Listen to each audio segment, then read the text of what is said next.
Bonjour et bienvenue dans cette vidéo sur le titre Assistant manager d'unité marchande, qu'on appelle aussi le titre AMUM. Donc, je vais vous présenter cette formation, quels peuvent être les débouchés, comment se déroule la formation à distance, quelles sont les périodes de l'entreprise à effectuer, où et comment se déroule l'examen de certification, combien de temps dure la formation et quand est-ce qu'on peut y rentrer, et enfin, comment s'inscrire et financer sa formation. Tout d'abord, je me présente, je suis Lise Birko, fondatrice de MBL Formation, un organisme spécialisé dans les métiers du commerce et de la formation professionnelle, certifié Calliope. Je suis moi-même formatrice et consultante depuis 2021. Je suis diplômée de l'École supérieure du commerce extérieur à Paris et certifiée du titre formateur professionnel d'adulte. J'ai en tout plus de 15 ans d'expérience en commerce et en relations clients. Donc le titre assistant manager d'unité marchande, il vise un niveau 4, c'est-à-dire un niveau bac équivalent à la sortie. Il est composé de deux activités types. La première, c'est développer l'efficacité commerciale d'une unité marchande dans un environnement omnicanal. Ça va passer par tout ce qui est gestion d'approvisionnement, marchandisage, participer au développement des ventes, analyser les objectifs commerciaux, les KPI, proposer des ajustements à sa hiérarchie. Et la deuxième activité type, c'est animer l'équipe d'une unité marchande, donc contribuer au recrutement et à l'intégration de nouveaux membres de l'équipe, coordonner l'activité, ajuster la planification horaire et mobiliser les membres de l'équipe au quotidien. Les débouchés possibles, bah, ça va dépendre un petit peu du type de structure que vous allez trouver par la suite, selon les recrutements, selon les secteurs géographiques, mais ça peut être assistant de magasin, adjoint responsable de magasin, second de rayon, assistant manager, enfin voilà, il y a différents intitulés et donc vous pouvez par la suite travailler en secteur alimentaire ou non alimentaire, hein. Vous pouvez aller aussi dans des secteurs tels que la vente de prêt-à-porter, décoration, meubles, multimédia, articles de sport, etc. Donc la formation, elle se déroule 100% à distance. C'est pour ça qu'il est nécessaire d'avoir un ordinateur avec une webcam qui fonctionne, une bonne connexion Internet, des outils bureautiques. Donc soit vous avez le pack office avec Excel, PowerPoint par exemple, ou des équivalents, parce qu'on fait très régulièrement des travaux sur tableur, sur logiciel de présentation par exemple. La plateforme e-learning, on va la visiter juste après. Je vais vous montrer comment ça se passe. Elle est accessible 24 heures sur 24, 7 jours sur 7. Vous avez un forum de discussion pour pouvoir me poser des questions, mettre des commentaires. Et puis, donc, chaque module va être composé de vidéos à visionner, de quiz pour tester vos connaissances, d'exercices pratiques. On va se voir une fois par semaine en classe virtuelle d'accompagnement pendant 1h30 pour faire le point sur votre progression, faire des révisions ensemble. Vous allez avoir un tutorat et un accompagnement régulier de ma part sur votre progression, mais également sur la rédaction de votre dossier professionnel, notamment qu'il va falloir préparer pour l'examen, de la présentation orale aussi à faire. Et puis, vous allez avoir des évaluations régulières et un passage d'examen blanc à distance pour pouvoir bien vous préparer à l'examen. Donc, je vais vous partager l'écran pour vous montrer la plateforme e-learning. Donc voilà, par exemple, ici, on est sur un module organiser une opération commerciale. Il y a d'abord une petite vidéo où je parle. Voilà, on peut mettre pause si on le souhaite. On passe à l'activité suivante. Là, ça va être une fiche cours à lire. Voilà, une fois qu'on a fini de la lire, on peut la télécharger. Elle se télécharge en PDF. Comme ça, vous pouvez organiser vos petits dossiers, faire par la suite des fiches révision. Hop, là, on arrive sur une question de type QCM, voilà, pour tester vos connaissances. Donc voilà, c'est vraiment bien fait, c'est vraiment facile d'utilisation.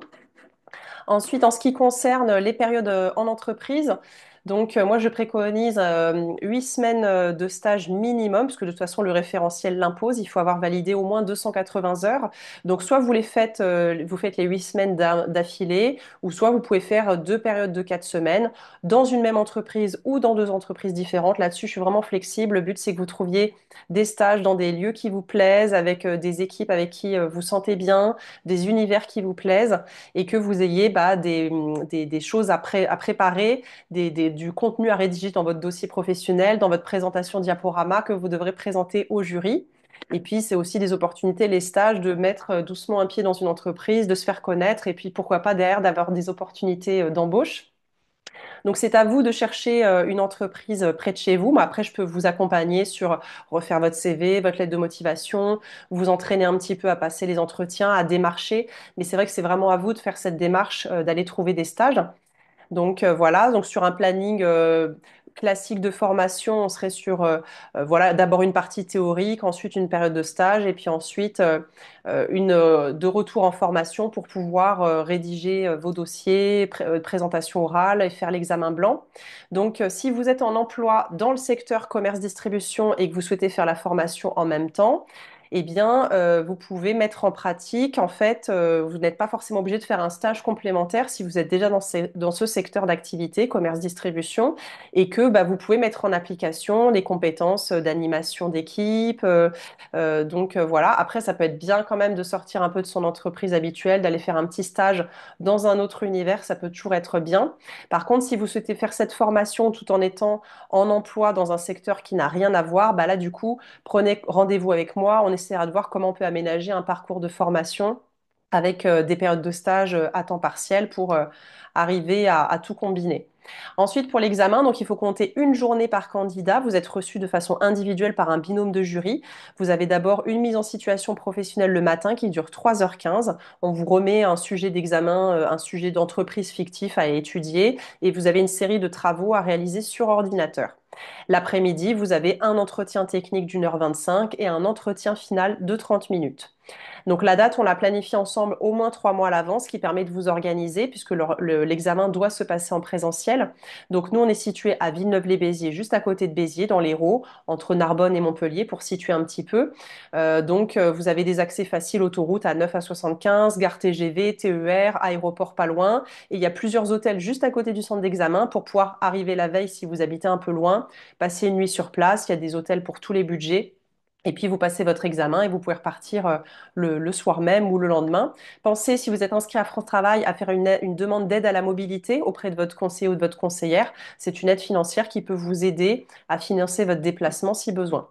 Donc la durée classique du parcours, on va être sur environ 6 mois, sachant que ça peut être adapté en fonction de contraintes personnelles ou professionnelles, ou si vous avez une situation de handicap qui nécessite des aménagements. Ensuite, pour les dates de démarrage, bah, j'ai publié des dates sur le site mblformation.fr, mais en fait, je peux vraiment vous faire rentrer un peu toute l'année, il n'y a vraiment pas de problème. Pour vous inscrire, donc déjà le prérequis, c'est d'avoir un niveau scolaire troisième ou équivalent minimum et un an d'expérience professionnelle, quels que soient les secteurs d'activité. Ensuite, il faut vous inscrire minimum 3 semaines avant la date de démarrage souhaitée en formation parce que bah, il y a un délai légal de rétractation. Et puis s'il y a une demande de financement à faire, par exemple à France Travail, il faut quand même leur laisser le temps d'étudier votre dossier. Donc moi, ce que je vous recommande, c'est d'aller sur mblformation.fr et vous réservez un rendez-vous téléphonique. Comme ça, on prend le temps de discuter ensemble. C'est mieux de réserver un rendez-vous que si vous m'appelez spontanément. Bah, souvent, je suis en animation de classe virtuelle. Quand j'ai terminé, j'ai un autre rendez-vous. Donc voilà, si vous m'appelez spontanément, c'est pas sûr que vous m'ayez en direct. Le mieux, c'est vraiment de réserver un rendez-vous. Comme ça, j'ai vraiment un créneau réservé pour vous écouter, répondre à vos questions. Ça sera beaucoup plus pratique pour tout le monde. Et puis, par la suite, vous aurez aussi sur le site le lien vers le dossier de candidature si par la suite, voilà, vous êtes vraiment intéressé, que vous voulez vous inscrire. Au niveau des financements possibles, donc il y a le CPF, le compte personnel de formation. Si vous n'avez pas assez dessus pour financer cette formation, eh bien, on peut faire une demande d'abondement à France Travail si vous êtes demandeur d'emploi, c'est-à-dire une demande de financement complémentaire. Ensuite, si vous êtes salarié d'entreprise et que vous êtes en projet de reconversion professionnelle, il peut y avoir un dossier Transition Pro qui peut être fait.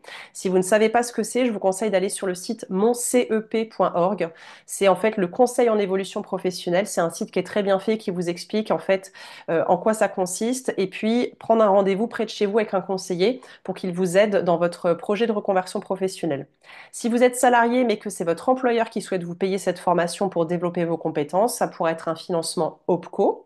Et enfin, si vous avez des fonds propres et que vous souhaitez financer cette formation avec vos fonds propres, on peut établir un contrat de formation avec un échéancier pour vous permettre de financer, de payer en plusieurs fois sans frais par virement bancaire si c'est plus pratique pour vous. Voilà, j'espère que cette vidéo vous a permis d'en savoir plus. Donc, je vous le rappelle, vous allez sur mblformation.fr et vous réservez un rendez-vous téléphonique avec moi pour qu'on parle ensemble de votre projet de formation. À bientôt!